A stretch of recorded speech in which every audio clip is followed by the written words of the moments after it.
Good afternoon or good morning, everyone. Thank you so much for joining us today. My name is Dr. Allison Lepp. I go by Allie. I'm a Knauss Fellow in the Arctic Research Program, which sits within NOAA's Global Ocean Monitoring and Observing Program. I hope that everyone is having a good start to 2025, which happens to mark also the 20th anniversary of the NOAA Arctic Report Card, which I'm really excited to discuss with you all today.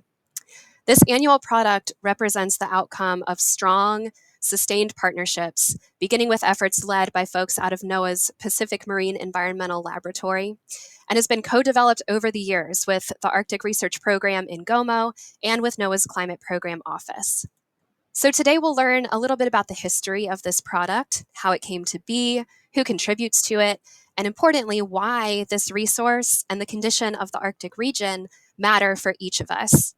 Through this webinar, you'll hear perspectives from some of our current authors, editors, and our coordinating editor of the Arctic Report Card. And then we also should have some time for questions at the end of the webinar.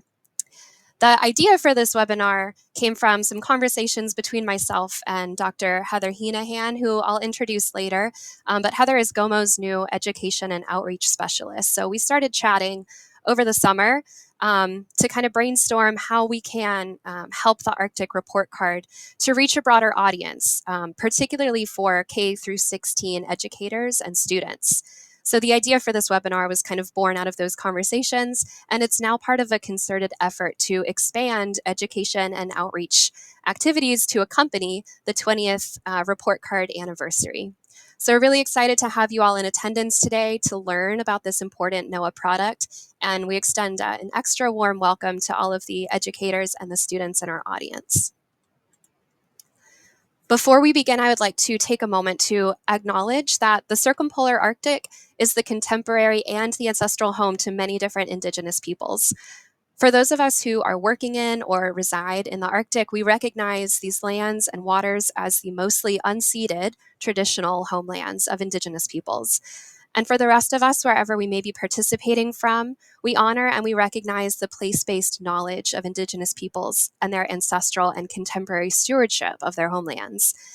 It's the responsibility of each of us to learn, to know, and to gain a better understanding of the Indigenous peoples and cultures with which we engage. For example, I'm calling in today from the NOAA headquarters based in Silver Spring, Maryland, and I acknowledge the Piscataway peoples whose traditional lands I'm working on. I encourage everyone to seek a greater understanding of and to enhance your engagement, partnerships, and co-production of knowledge with Indigenous peoples. So let's dive in. Perhaps some of you are already familiar with the Arctic Report Card, but we also expect that many of you have never heard of this product before. But I would be willing to bet that most of you have seen some headlines like I'm about to show you. So coming from Vox, from NBC News, high temperatures, melting ice, from The Guardian, the tundra is now emitting more carbon than it absorbs. Scientific American, a rapidly different Arctic.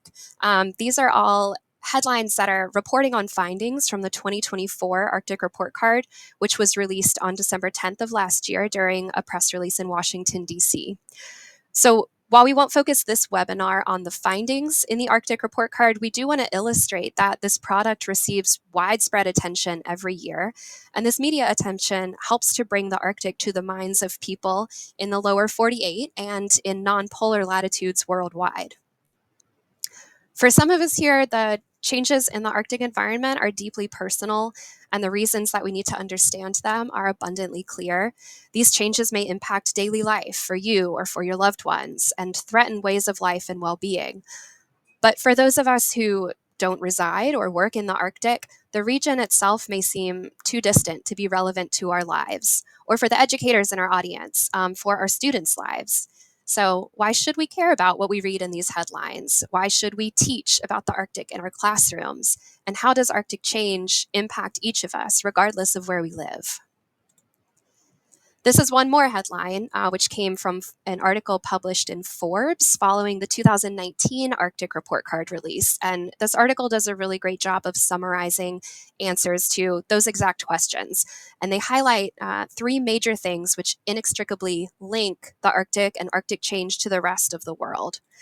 The first of those is food supply. Changing temperatures and chemistry of Arctic Ocean waters are causing profound shifts in fish and other parts of the marine ecosystem, crab, cod, salmon, and more. The Alaska seafood industry alone is worth over $4 billion. So these shifting ecosystems have very real impacts on national economies, and they affect consumers of Arctic seafood worldwide. Secondly, as the Arctic warms, it loses sea ice, which helps to regulate the Earth's temperature by reflecting energy from the sun back out into space. Some short and long-term weather patterns are becoming less predictable and more extreme because of this warming, and the reach of those weather patterns extends far beyond the Arctic region. The polar vortex might be familiar to some of us. Finally, the Greenland ice sheet holds enough water to raise sea levels around the world by about 25 feet. So continued melting of this northern ice sheet is contributing to higher sea levels, threatening property, economies, and vulnerable communities far from the Arctic. Whether you or people you care about live on the coast, or if it's a vacation destination, these very real shifts are tightly connected to Arctic change. And to that list from Forbes, I will just add people. The Arctic is home to nearly 4 million people. Generations of families and friendships have relied on predictable, stable environmental conditions. Arctic change is threatening not only food sources, but health, culture, and livelihood for Arctic residents. So as we learn more about the Arctic Report Card today, I encourage each of you to think about changes in the Arctic environment, not in isolation, but really what those changes mean for the people who live there too. So what exactly is the Arctic Report Card? The Arctic Report Card is a compilation of scientific reports, or essays, that each year summarize the overall health of the Arctic ecosystem based on observations as they relate to historical records. Each essay in the Arctic Report Card is peer-reviewed, and it's given a DOI, a digital object identifier. And these measurements indicate that this product is not an opinion piece, but it's a scientifically rigorous piece of writing, which carries the same credibility as other scientific publications, like a journal article. The very first Arctic Report Card, led by Dr. Jim Overland at NOAA's Pacific Marine Environmental Laboratory, was released in 2006, and it was designed to fill two major gaps. The first was the need to discuss and compare observations of Arctic change across different scientific disciplines. And two, earlier scientific reports on Arctic ecosystem health took years to develop, and their findings quickly became outdated because of the rate of change that the Arctic was experiencing. Since that first edition, which is shown here in the kind of sepia tone, since that first edition, the reliable and consistent timing of annual publications ensures that the Arctic Report Card as a product remains relevant year after year. Each Arctic Report Card is accompanied by additional resources, like a video, engaging graphics, and clear headlines that are free of scientific jargon.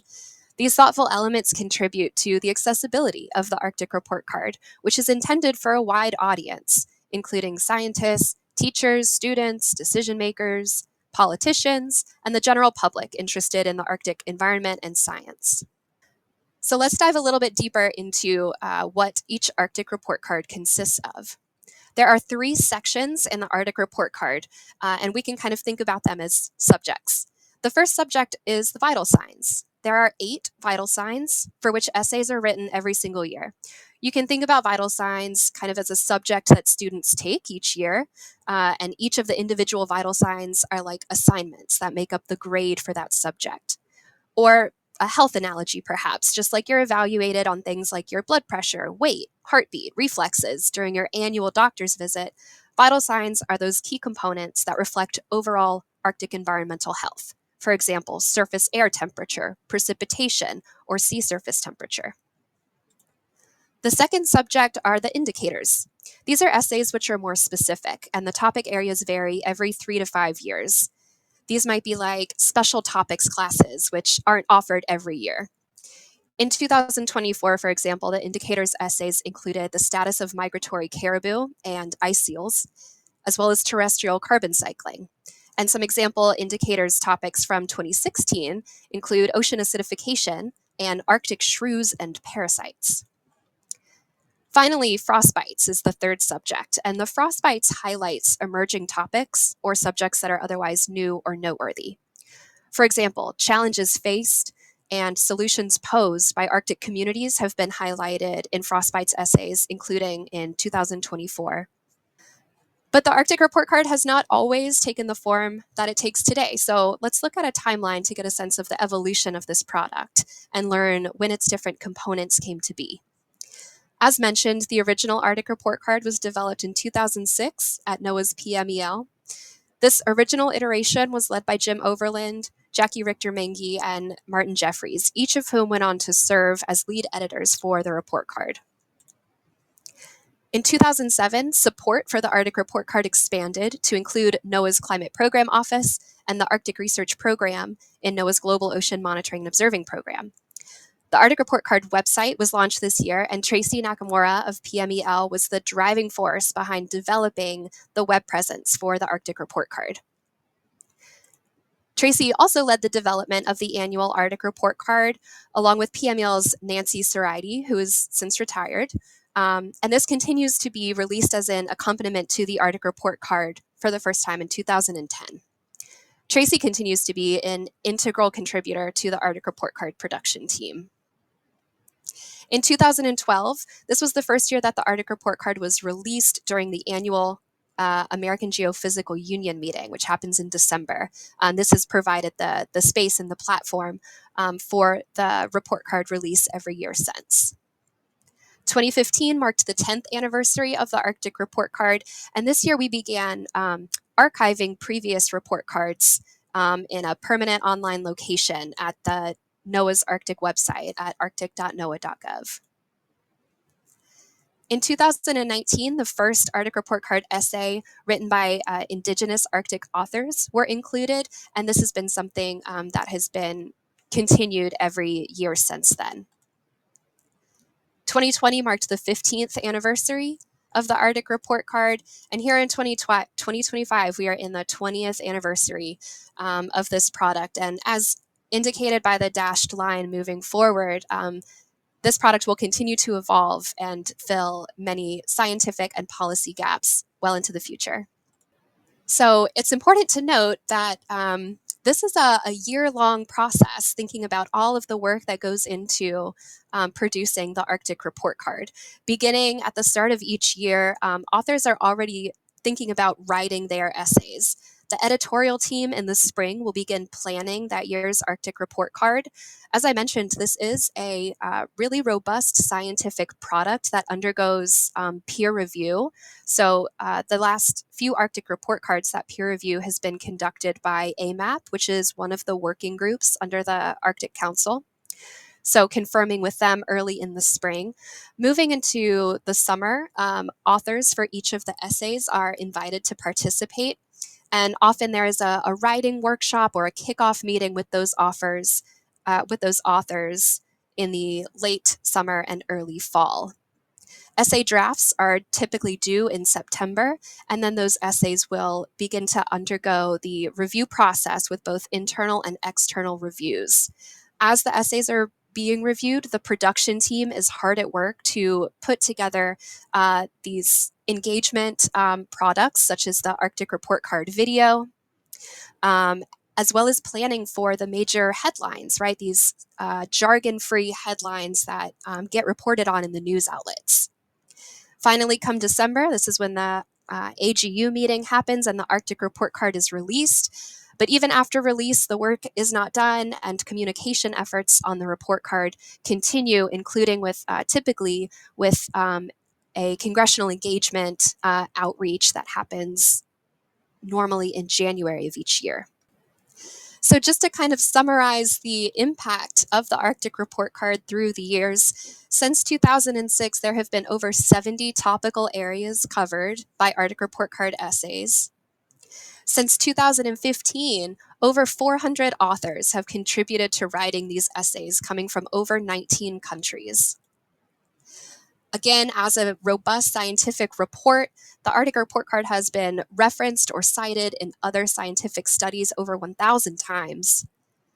And this number is really striking. These are impacts reported just from the 2024, the most recent Arctic Report Card release, that through the various media engagements and output reached an anticipated audience of over 2.7 billion people worldwide. Really remarkable numbers. So that concludes our portion of the history of the Arctic Report Card. I'm excited to shift gears into our next segment, which will be a panel with Arctic Report Card authors and editors. Moderating this panel will be Dr. Heather Heenahan, so I will now hand it to Heather to introduce herself and the panelists. Heather? Thanks so much, Allie. I'm Dr. Heather Heenahan, and I'm the Education and Outreach Specialist for the Global Ocean Monitoring and Observing Program. For this portion of the webinar, we wanted to give everyone the opportunity to hear from some of the Arctic Report Card's stellar community of authors and editors. Since the 10th anniversary, as Allie mentioned, in 2015, the Arctic Report Card has had over 400 different authors, 417 to be exact. And unfortunately, we could not invite them all to speak, but we are very fortunate to have 5 members of that community here with us today. Moral of the story, there's 417 authors since 2015. We're here with 5 stellar members of that community. And so I want to take a moment to start and just thank you for your contributions to Arctic research and the Arctic Report Card over the years. And thank you for participating in our panel today. What we're going to do first is give each one of our panelists the opportunity to introduce themselves. So they'll share name, position, affiliation, tenure, and role with the Arctic Report Card, the expertise they have in the essay contributions from this past 2024 Arctic Report Card, as well as a key highlight or two from this year's essay. So let's start with Twila. Hi, thanks so much for attending. I'm Twila Moon. I'm Deputy Lead Scientist and Science Communication Liaison for the National Snow and Ice Data Center. I began as an author on the Greenland Ice Sheet essay in 2019, contributing and then leading that. And then I began my role as Arctic Report Card editor in 2021. So the release of the 2024 report just about a month ago was my 4th report as an editor. And thinking about headlines that really stood out to me for 2024, one of the things is that we're seeing really persistent extremes or near extreme conditions, so that year after year, things are looking different. And that means we were really highlighting that the Arctic has entered a new regime. The Arctic of today looks very different than a couple of decades ago, but with the emphasis that we're not arriving at a new normal. We expect rapid change to continue. And I think folks are sometimes surprised, and we wanted to highlight that we can have stark regional contrasts within kind of record conditions. So the Arctic was 2nd warmest year on record. Despite that, areas of Greenland had colder conditions than normal and a moderate year of ice loss. Or we could see a long snow season in parts of Siberia or Northern Europe, while areas of Canada had the shortest snow season on record. And one other thing about the 2024 Arctic Report Card that I think was a really important emphasis is about keeping our eyes on the ground. The Arctic Report Card's all about observations, and we see that plants and animals are adapting, but with different abilities to do that. So the caribou population we report on is in steep decline, while ice seals in the ocean near Alaska are currently healthy. And that was a real emphasis to me, that we have to keep closely observing these. And one example of a great partners and collaborators in that are Arctic Indigenous hunters and harvesters. They're the original researchers of the Arctic. They have system memory and observation that goes back for thousands of years, and supporting them is really helping to support some of these key on-the-ground observers. Thanks so much, Twila. Rick, if you could please introduce yourself next. Hi, everyone, and thanks very much for joining. I'm Rick Thoman. I work as Alaskan Arctic Climate Specialist with the Alaska Center for Climate Assessment and Policy, which is one of the groups within the International Arctic Research Center here at the University of Alaska Fairbanks. I've been a co-author on the surface air temperature essay for since 2015. I had to look that up. Amazing, it's been that long. And in 2020, I joined the editorial team as one of the general editors. And so 2024 was my fifth Arctic report card. So highlights from this year, as Twila mentioned, for the Arctic as a whole. So for Arctic report card purposes, for temperature, for precipitation, we define the Arctic as areas, land and sea, north, poleward of 60 degrees latitude.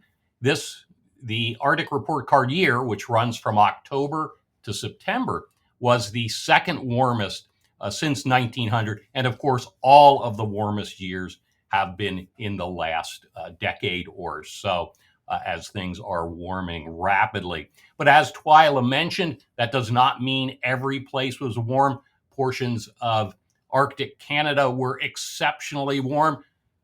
Iceland, for that 12 months, was actually below normal. Much of Alaska, except for the North Slope, was not terribly different than normal. So those regional differences are very important, as well as these large-scale metrics. Now, related, of course, to air temperature, one of the most iconic things that we track in the Arctic report card is sea ice extent. We have daily sea ice measurements from satellite since the late 1970s. And during September, which is the month when Arctic sea ice extent reaches its annual minimum, this year, the September average extent was the sixth lowest in that 46-year satellite record now. But I want to emphasize that every single September since 2007, the sea ice extent has been lower than it was in any September before that. So it's not this gradual decline with random spikes up and down. It's really been quite a dramatic and sustained change in the Arctic sea ice system and part of the larger Arctic environmental system. Thanks. Thank you, Rick, especially for that history and those statistics. Zach, you're up next. Hello, everyone. I'm happy to be joining you today. My name is Zachary Labe. I am a research physical scientist at NOAA's Geophysical Fluid Dynamics Laboratory, also known as GFDL. And I have been a part of the Arctic Report Card as an author for 5 years now on the sea surface temperature chapter, really trying to understand and document changes in the ocean, particularly the temperature of the surface layer of the Arctic basin. And looking at this past year, one theme that I like to always stress is the Arctic Report Card is documenting both the current conditions for that particular year annually, but it's also trying to put that conditions years in the context of long-term trends and variability. So one point I like to always emphasize, and it's really evident in this year's report, is when we look at changes in ocean temperatures of that sea surface temperature in the Arctic, we see warming conditions approximately at all areas that see open waters. Many of these areas were previously sea covered just decades ago, but are now open ocean waters, and they continue to warm over the long term.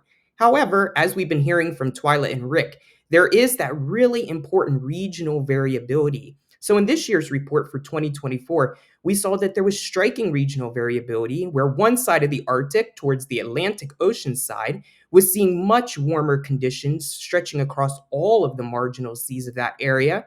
But yet, on the Pacific side of the Arctic, more towards the Alaskan coast, we saw cooler conditions. So again, it's part of this regional variability on top of the long-term warming trend.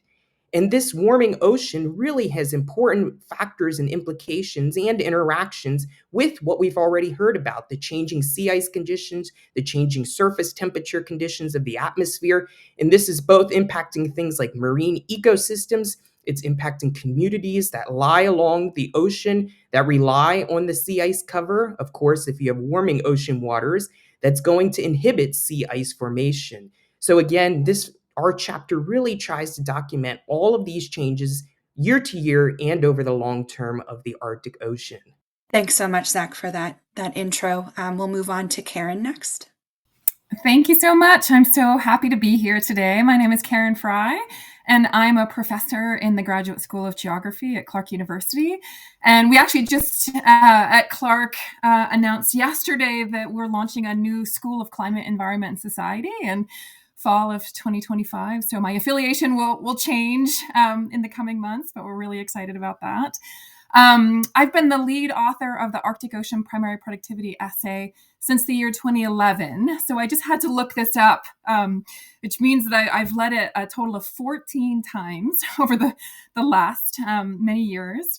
And in particular, primary productivity specifically is the conversion of inorganic carbon into organic material as plant material, primarily marine algae. And across the globe, on average, marine algae account for about 50% of all global photosynthesis.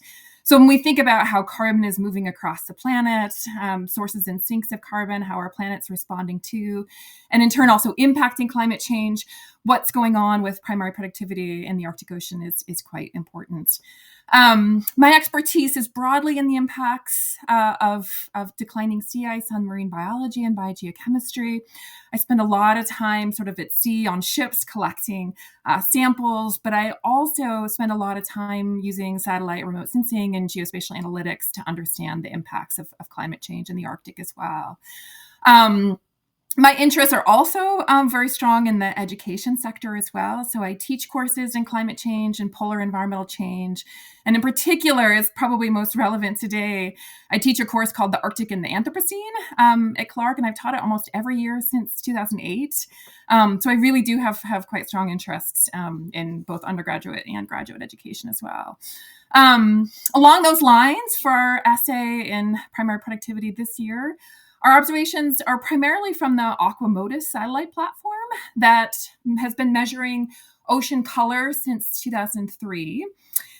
Using these satellite observations, we can estimate the concentration of chlorophyll in the water column, which in turn, combined with sea surface temperature, light availability, other parameters, we can estimate primary productivity. So essentially, how much organic material are we creating in these ocean waters?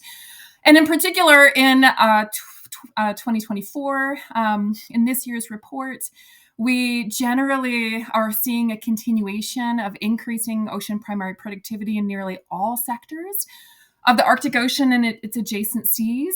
Much of these increases are due to declining sea ice cover, which really just is allowing for increased light into the water column that's incredibly important for photosynthesis.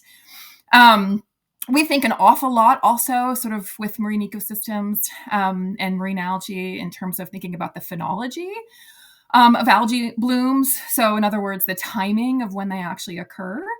Over many of these regions that we've been observing, we've seen an increase in blooms during the fall season in particular. So the phenology can be really important for understanding how energy moves up the food chain and how it may impact marine ecosystems as a whole across all trophic levels. So thank you. Thanks so much, Karen. Last but not least, JJ. Thank you, and thanks to y'all for attending. So my name's JJ Frost. As you see, I'm a landscape ecologist based in Fairbanks, Alaska, and I've been with Alaska Biological Research for going on about 20 years. I've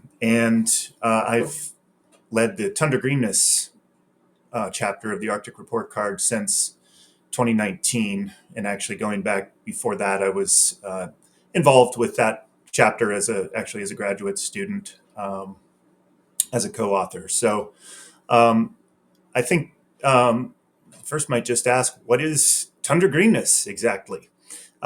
It is a very important metric that is really telling us, and I would say along with Karen's chapter on oceanic productivity, what we're talking about here is the integrated response of the living Arctic in large degree changes to the other variables that we monitor in the Arctic Report Card, of course, like temperature, sea ice, and so on. And so that's the living Arctic, and the Arctic tundra region has been really pivotal for millennia, for migratory animals and also human migrations between continents. And that's taking a very long view. And to understand, I think, the significance of what we've been seeing in terms of tundra greenness across the top of the world, it's important to understand, and you see in that background photograph, all that vegetation. Arctic plants really are set up for the long haul. They're long-lived plants. Even the smallest tundra plants, many of them, they will live for decades, even centuries, and they're really set up quite well and adapted to this rather extreme environment that can include a lot of year-to-year variability with warm seasons, cold seasons, and so on. And typically they're able to just kind of keep a slow, steady pace and complete their life cycles under those variable conditions. But what we've seen really over the last 20 years and more, really 40 years, is a progressive, stepwise increase in productivity.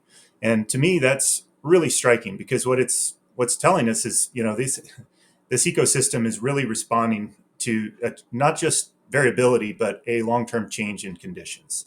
And it just so happens that our best tool for observing that phenomenon globally, from space and from satellites, the inception of that technology really coincided right about the time that Arctic temperatures, surface temperatures on land, really began to increase in a big way. So that was in the early 1980s.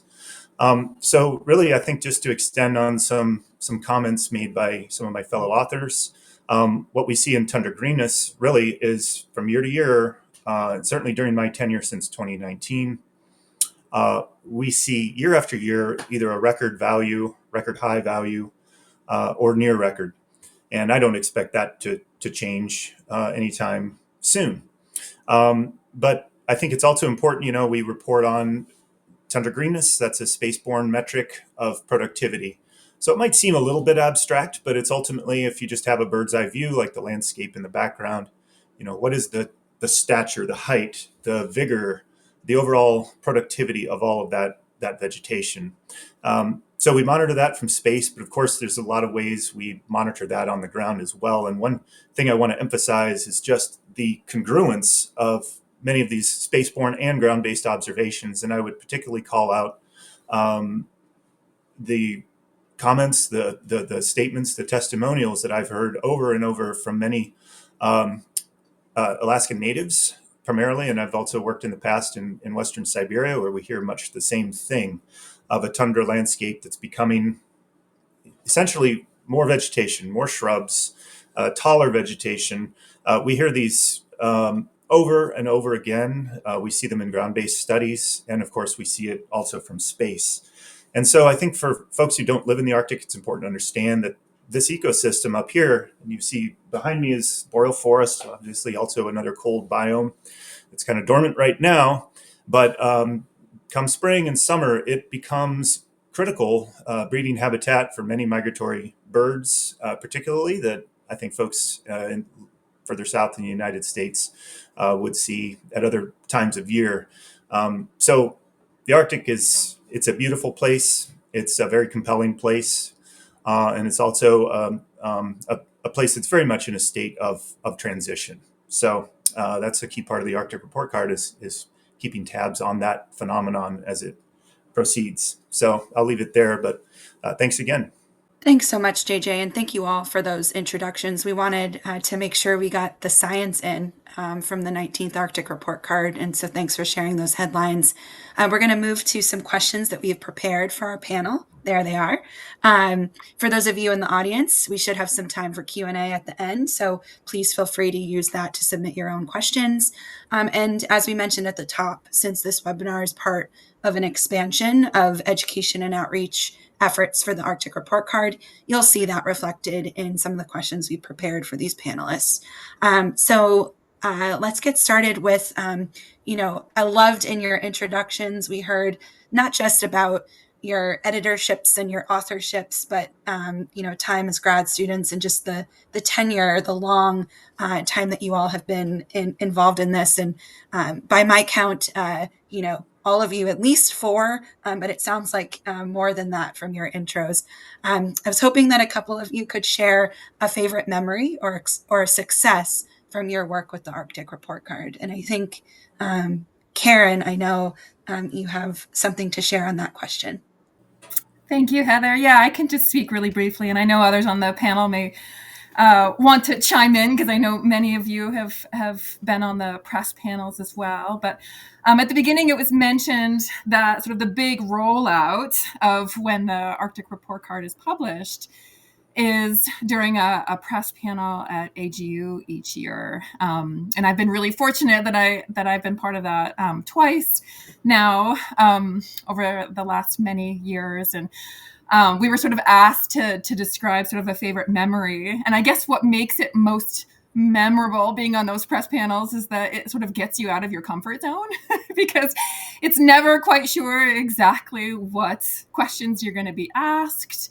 And so, you definitely have to sort of feel on your game in that context. And it's also just a lot of fun because there's a lot of interaction with the press, not just at the press panel, but following up as well, if particular outlets may have questions along the way. And it really is an opportunity to sort of get our stories out to the broader public, as you've seen. And I think NOAA has done an exceptional job of sort of, working with the press and having all sorts of opportunities to get things out there. I think what's probably most interesting about this compared to other work I do is how new the results are when you do interact with the press, because when we're working on RISAs, for instance, I mean, this hot off the press data that may have only just sort of been incorporated into the study in the very few weeks prior. And so it's very new and it's sort of exciting to the press, I think, because it is sort of things that are happening in the Arctic right now. And it makes it even more pressing and more exciting, I think, to sort of address these questions along the way. So I'll leave it at that for now. Thanks, Karen. Anyone else have anything to add on that question? This is JJ. I can briefly add, a lot of what I do is about connecting spaceborne observations with conditions on the ground. And so in order to do that, I spend much of the cold season, like this time of year, looking at remote sensing data, and then much of the summer out in the landscape in these ecosystems on the ground. And I think Karen kind of alluded to this, but within the frame of a lot of the work we do in science, it takes a while to write up a paper, and you're working up data maybe that you collected years past. But it is pretty exciting each year through this cycle at the Arctic Report Card to get a read on conditions. Of course, I look at that at the end of the summer when we get satellite observations for the whole Arctic, and I can kind of start to connect that with what I've been seeing here in Alaska.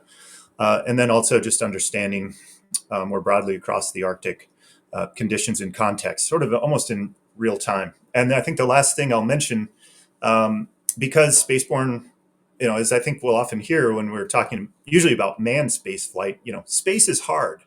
And yet that perspective that we get with Earth observation from space is absolutely critical. It always has been, perhaps more so now than ever. For example, the Russian Arctic is an immense region. It's a huge part of the Arctic, and yet we're, of course, for reasons I think people can surmise, there's not a lot of cooperation there, but we still have that resource in space.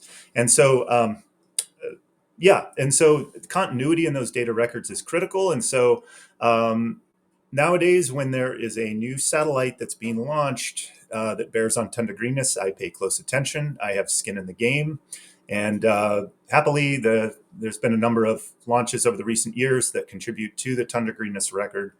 Those satellites ensuring that continuity in the future, and those launches have been successful. So anyway, those are a few highlights. Thanks, JJ. We already started talking a little bit about sort of science communication, and one of the questions we have is just thinking about how have you seen the Arctic Report Card community sort of change approaches to improve science communication, to better outreach and public knowledge. So Twila, I'll send it to you to give us your take on that question. Yeah, and I think this really connects so much with kind of some of my favorite successes of the Arctic Report Card, as per your last question. But we've really, over the time I've been with the Arctic Report Card and an editor, we've been working to bring more visual uniformity to the report. So it's easier if you're an educator or student to compare the maps and the graphics that you see in different essays to each other.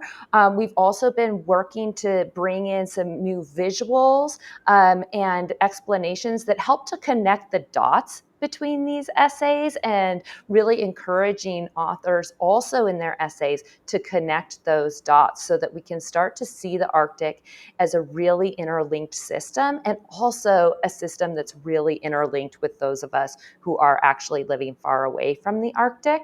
And another thing we've been up to is increasing the presence and perspective from people, so that folks are seeing the people impacts, kind of what is the experience of Arctic Indigenous hunters, what is the experience of residents in small, Alaska coastal communities.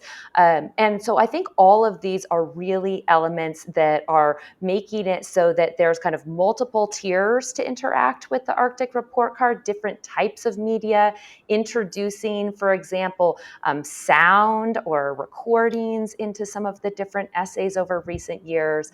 And all of these have been really fun to work on, and I think also made it really fun to interact with the Arctic Report Card. Great resources for educators and students, like you said, to be able to use. Thanks, Twila. Zach, I know you have something you want to add here. Yeah, though I think Twila did a really great job at summarizing all the different communication efforts of this. And to me, being an author, I think one of the most exciting parts of this whole experience is this communication side. It's very different, as been mentioned, than writing a scientific paper, where our essays are trying to be concise and in documenting still these dramatic changes unfolding in scientific language, but for a broader audience. And I think one part of this that I really like is these key points. So, at top of each of the essays for the different subject areas, the authors try to summarize 3 or 4 key points that really summarize the major headlines for the event, putting this in more accessible language. And I think, as Twyla mentioned, really these different components of communication are so valuable from the Arctic Report Card. You have the visualization that we spend so much time. We have these short, concise statements that if you don't want to read these essays, that you can just look at these key points to understand what's going on, like in the sea surface temperature and the sea ice. And we also reproduce the video annually that summarizes the event. So I think the most exciting part for me about the Arctic Report Card is all of these different forms of communication to reach new audiences every year. And there's a big emphasis put on with each report to continue expanding these types of efforts. Thanks so much for those additions, Zach. Really helpful for people on the call to understand, what surrounds what's in the Arctic Report Card and the accompaniments, if you will. Allie started us off to think about sort of the why does the Arctic matter? And, I can assume that people on the call have an interest in the Arctic and learning about the Arctic. Rick, maybe we could have you start with this answer. For an educator or for one of their students who might be less convinced that learning about the Arctic is something meaningful for their classrooms. They should be learning about that and engaging with the Arctic Report Card.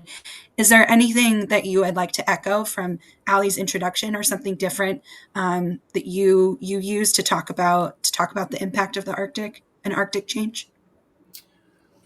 Yeah, thanks very much, Heather. So the Arctic Report Card is really a tremendous resource for educators, because there's so much and so many different kinds of information in there.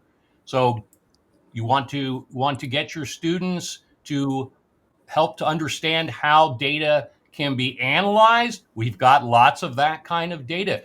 You want to help your students understand the impacts of these changes. Going back through the last decade of Arctic Report Card, there's lots of examples of how these changes are actually impacting people. From the United States perspective, of course, Alaska's part of the United States. These are your fellow citizens being impacted right now. And so I think whether it's science, whether it's data analysis, or whether it's the impacts to your fellow Americans and fellow human beings around the world, there's a lot of information that can be mined right from the Arctic Report Card. You don't need to search online for it. You can get it right there. All right there. Thanks, Rick. Karen, I think you might have something to add to this too. Sure, I can. And just for a quick example of sort of boots on the ground, I mentioned I teach a course called The Arctic and the Anthropocene. And as an example, this past fall, I had about 60 undergraduates in that course.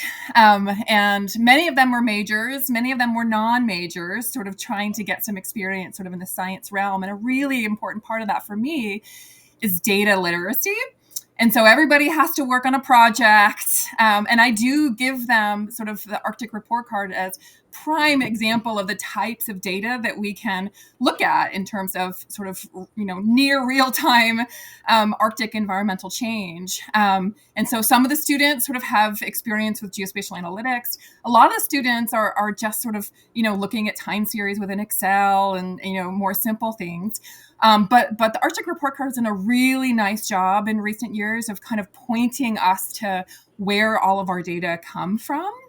And I think that's an incredible educational resource for folks to understand, here are some results, but also, from an educational perspective, here's where you can go to sort of drill more deeply into the data to kind of get boots on the ground experience as well. So I encourage folks to think about that if there's interest there too. Yeah, there's lots of ways that the Arctic Report Card can find its ways into classrooms with different students of all ages. Thank you so much for that example, Karen. We're going to have time for questions for the panel again at the end, and I am seeing that we've got some already from the audience. So what I'll do now is send it over to Cindy, who will share about some of the future of the Arctic Report Card as the current coordinating editor, and then we'll end up with some questions. So Cindy, over to you. So, hi everyone. Thank you, Ali, Heather, and our wonderful panelists. My name is Cynthia Garcia. I go by Cindy, and I'm a program manager with the Arctic Research Program, which sits within the Global Ocean Monitoring and Observing, or GOMO, at NOAA Research, or OAR. With the Arctic Report Card, I have been a co-author of the Arctic Ocean Primary Predictivity Essay for 3 years now, collaborating with our lead author, Karen Frey, here in the panel. And starting last year, I had the privilege to serve as the coordinating editor of the report card, helping ensure that we're able to push through the production of this high-quality scientific report.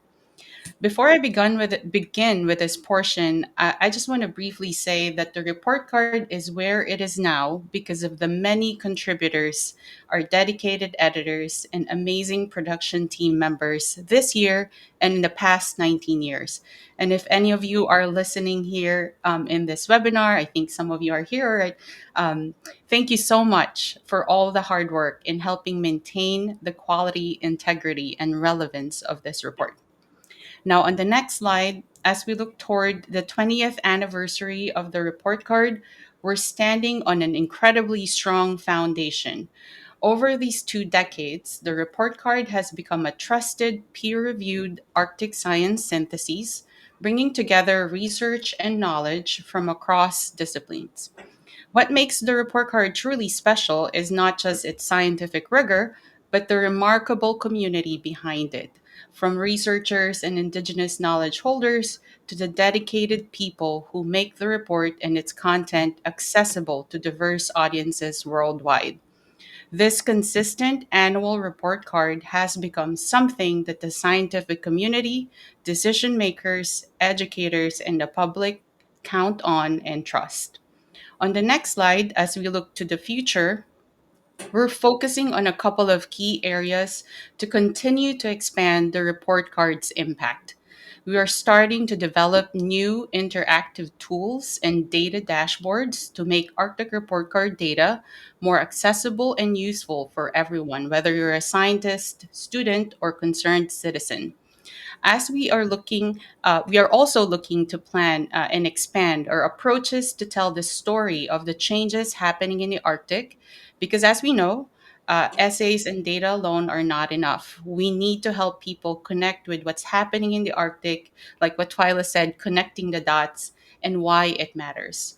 We also recognize the importance of connecting the Arctic Report Card with other major Arctic and global climate reports. This alignment will help create a more comprehensive understanding of Arctic change within different contexts. And also, we're focused on continuing and to strengthen pathways for broader contributions and partnerships. The Arctic Report Card has always thrived through collaboration, and we want to build even more bridges between scientific disciplines, across institutions, and with diverse partners and knowledge holders, recognizing that understanding Arctic change requires bringing together multiple ways of knowing and observing. On the next slide, and now for our commitment into the future and our call to action. To continue to ensure relevance, we are maintaining our commitment to scientific excellence while making our work more accessible. The report is evolving with a new dynamic data platform in development, and we are committed to continue our valuable tradition of annual briefings and decision makers in the Hill, constituent briefings, which will happen this afternoon, 4 to 5 p.m. Eastern, plug there, and our engagement like this with audiences who put these findings into actions and decisions. We're also working to deepen our partnerships with different groups and knowledge holders while staying true to our mission of objective scientific syntheses. As we build on our strengths, we also take time to stop and pause and reflect on the important but also necessary changes that we have to do. An example of this is our biennial Arctic Report Card writing or planning workshop, which for this year will be happening next month at NOAA's PMEL. These workshops are crucial opportunities for us, the editorial and the production team, to reflect, adapt, and plan improvements for future Arctic Report Cards. We're also making sure that we foster the next generation of Arctic researchers and observers through our contributors. Finally, our call to action. We emphasize the need for continued support for Arctic monitoring and observing. This is because understanding Arctic and the changes happening there require sustained and systematic observations.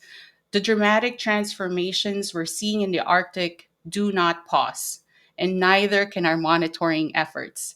This is the consistent data collection from space or on land and at sea is the backbone of the Arctic Report Card and are crucial for understanding long-term trends.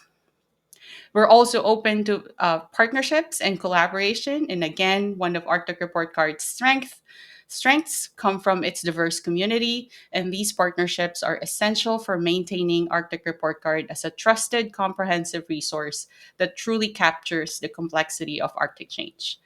On the next slide, this year is an exciting moment for the Arctic Report Card, as this is our 20th anniversary. For our educators in the audience, as mentioned, we're planning to have specific K through 16 educational components alongside our 20th anniversary report card.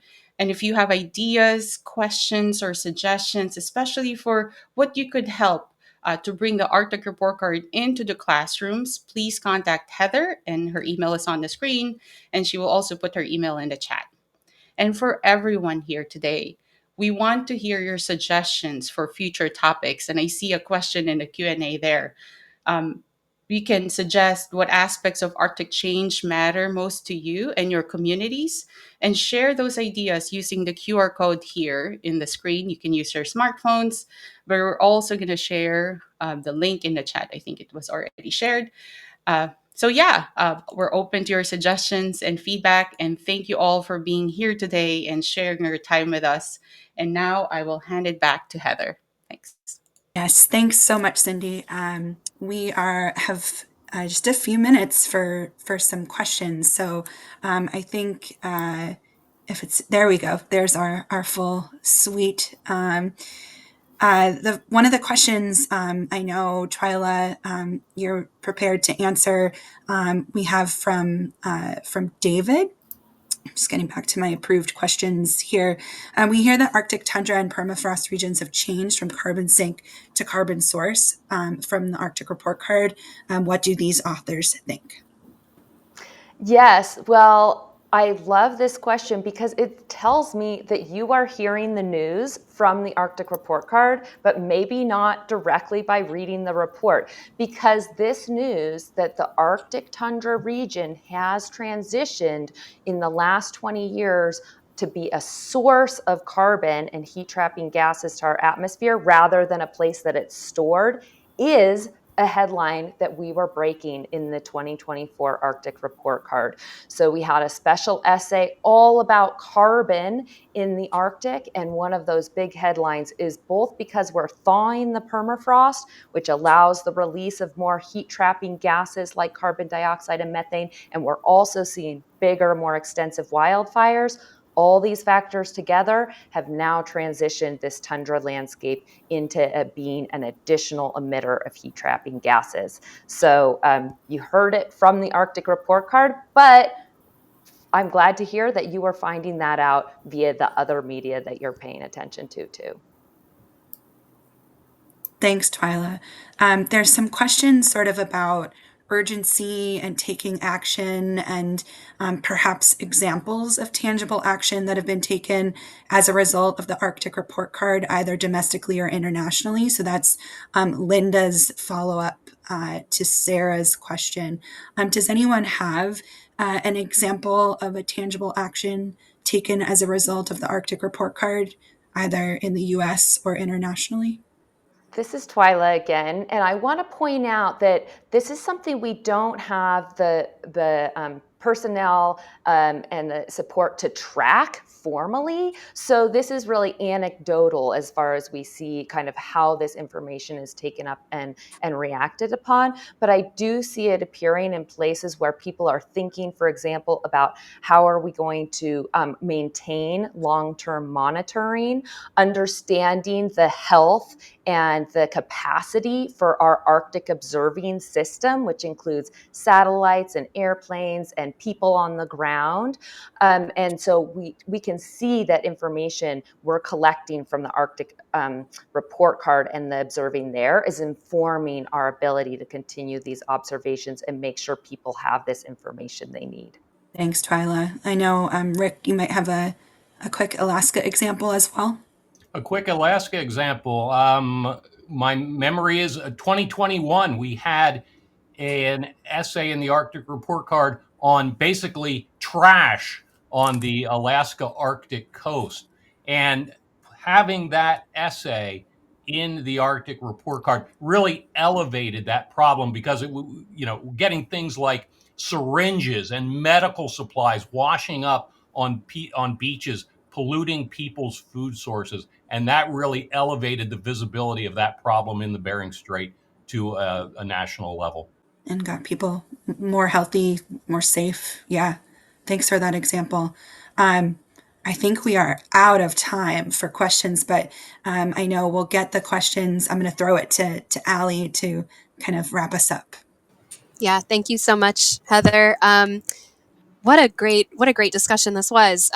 Just to conclude today, I would like to thank our audience for attending, for joining, for participating in the Q&A. Again, this recording will be available on YouTube. So for folks who couldn't make it today, please feel free to share that link far and wide across your network.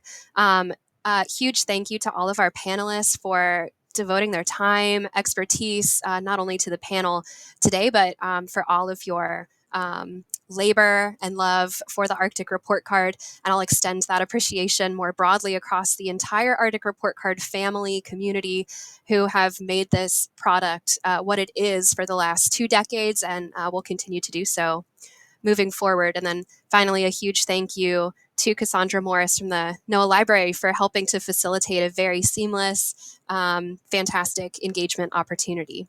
So thanks so much, everyone, and hope you all have a great rest of your day.